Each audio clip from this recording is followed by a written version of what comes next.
The storm had been building all day along the Martian coast, and Captain Jake Morrison knew he should have returned to New Olympia hours ago. But the research station's atmospheric processors needed the rare crystalline formations that only grew in the tide pools during these violent weather patterns, and the colony was running dangerously low on breathable air. As lightning split the salmon-colored sky and the twin moons cast eerie shadows through the storm clouds, Jake secured his collection gear and prepared to make the dangerous journey back to his atmospheric crawler.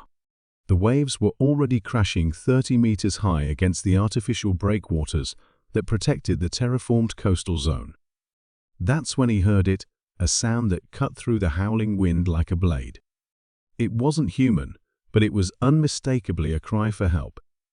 Jake grabbed his emergency beacon and rushed toward the sound, his boots splashing through the rapidly rising tide pools. What he found defied everything he thought he knew about Mars.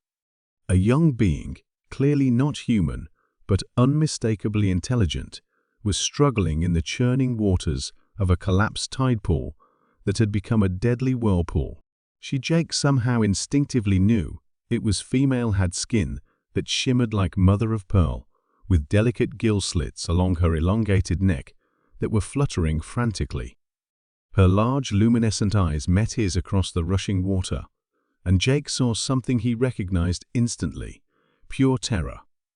Without hesitation, Jake dove into the maelstrom.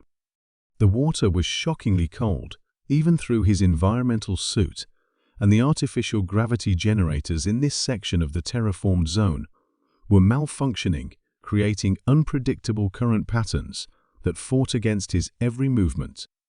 The alien girl was being pulled deeper into what was effectively an underwater sinkhole, her struggles growing weaker by the second.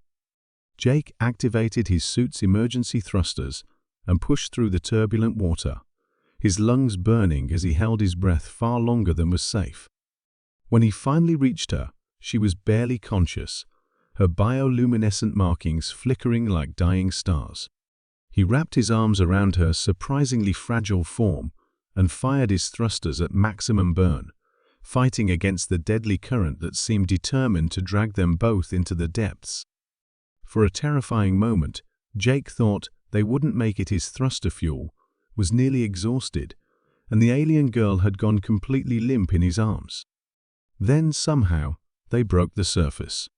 Jake dragged them both onto the rocky shore, immediately checking the alien girl's vital signs.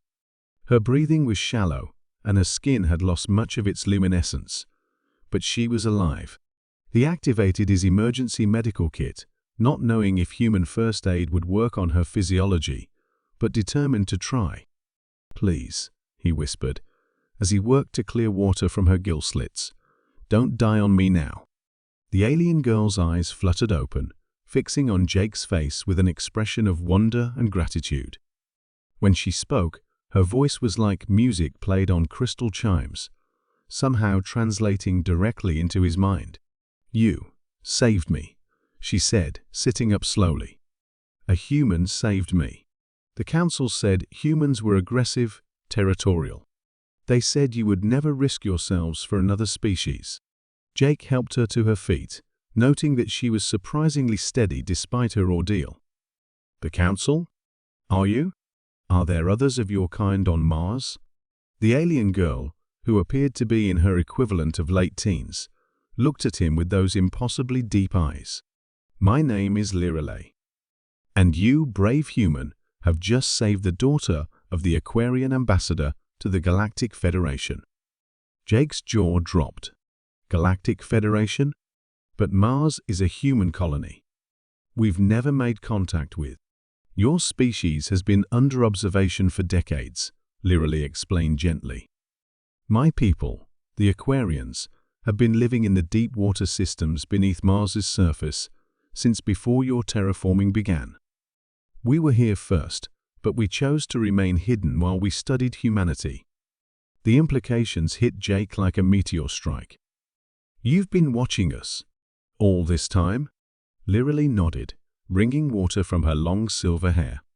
"The Galactic Federation has been debating humanity's readiness for contact. Many species believe humans are too violent, too unpredictable. My father has been one of the few voices arguing for your potential." Her expression grew serious. "Your actions today will change everything." Before Jake could process this revelation fully, the water around them began to glow with bioluminescent patterns. Elegant beings emerged from the depths, aquarians like, literally, but older, more regal, their skin patterns pulsing with complex communications. The largest of them, wearing what appeared to be living coral formations as ornamental armor, approached Jake with movements that were liquid grace incarnate. When he spoke, his voice carried the authority of ages. "Human Jake Morrison," the being said formally, "I am Ambassador Thalandra, voice of the deep currents and speaker for the Aquarium Protectorate. You have saved my daughter's life, risking your own for a being you had never seen before. This act of selfless courage has been witnessed and recorded."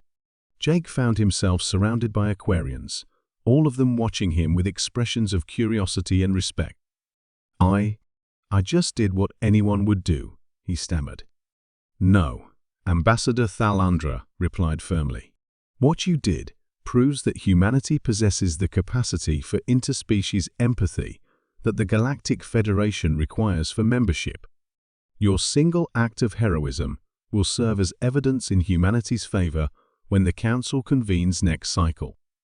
Literally stepped forward, producing what looked like a living pendant from somewhere in her biosuit. "This is a resonance crystal," she explained, placing it around Jake's neck. "It will allow you to communicate with any Aquarian anywhere in the galaxy.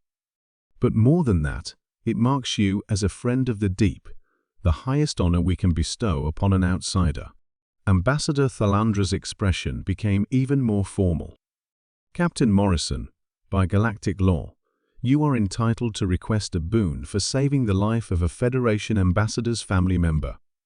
Name your reward, and if it is within our considerable power, it shall be granted." Jake looked around at the assembled Aquarians, then at Literally, whose eyes sparkled with anticipation. The weight of the moment, the revelation that humanity was on the verge of joining a galactic community, was almost overwhelming. "I have only one request," Jake said finally. "Help us make contact properly. Not as subjects under observation, but as potential equals. Give humanity the chance to prove we're ready to be part of something bigger than ourselves." The silence stretched for several heartbeats before Ambassador Thalandra began to emit harmonic sounds that Jake realized was laughter. "Captain Morrison," the ambassador said, "you have just asked for the one thing that was already going to happen as a result of your actions. Today, you didn't just save my daughter, you saved humanity's future among the stars." As Jake watched the Aquarians disappear back into the depths, leaving him alone on the storm-swept shore with a crystal that hummed with alien energy around his neck, he realized that sometimes the greatest rewards come not from what you ask for, but from doing what's right without expecting anything in return. The storm was passing, the twin moons emerging from behind the clouds, and humanity's place in the galaxy had just changed forever, all because one man chose to dive into dangerous waters to save a life that wasn't his own species.